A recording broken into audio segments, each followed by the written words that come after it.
Si Cassandra Leong po ba, under detention pa rin ba siya ngayon, Mr. Chair? Ngayon po si Cassandra Leong, naka-release ho siya. No? So hindi siya Paano po nangyari yon, Mr. Chair? Mr. President, actually nagulat rin ako. Opo, Mr. Chair. Pareho ho tayo nagulat kasi tinututukan ho natin tong case Mhm. before. I was advised that dahil nung nag-recess po yung Senado, pinalabas ho natin siya because pag Pinalabas po natin siya, Oo, Mr. because Chair? pag nagmo-move from one Congress to the other Congress, pinapakawala ho natin yung mga na-detain dito. So nung pinakawala ho natin siya, Dito po ba siya nakadetain, Mr. Chair? Nung panahong iyon? Parang hindi ganun po recollection ko, Mr. Chair. Please correct me if I'm wrong.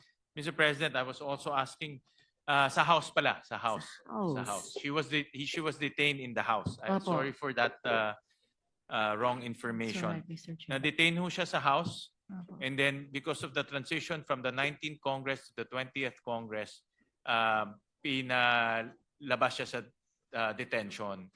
At that point, wala pang kaso. No? Mhm. So ngayon ho, mayroon ng kaso, the same, qualified human trafficking. Unfortunately, because nung nakalabas siya, tsaka lang na-filing kaso, at large siya ngayon. No? Wow. Mr. President. Parang So meron na siyang kaso ho sa RTC branch 157 of Pasig. Ito po yung human trafficking case involving the Lucky South 99 compound in Porac. Opo. So, Mr. Chair, kanina nagulat po tayo. Ngayon, sobra naman akong nababahala.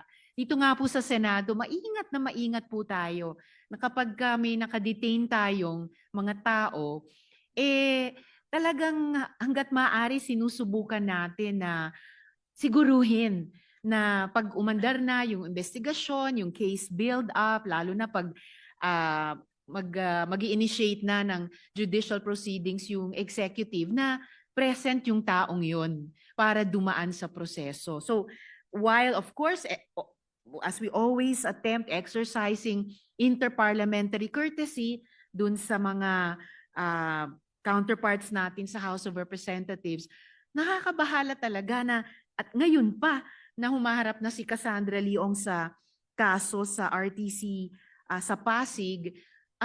So paano na po magiging katulad ba sa sitwasyon ng gobyerno kay Harry Roque na hindi present yung tao para humarap sa proseso? Paano pong mangyayari ngayon, Mr. Chair, kay Cassandra Leong?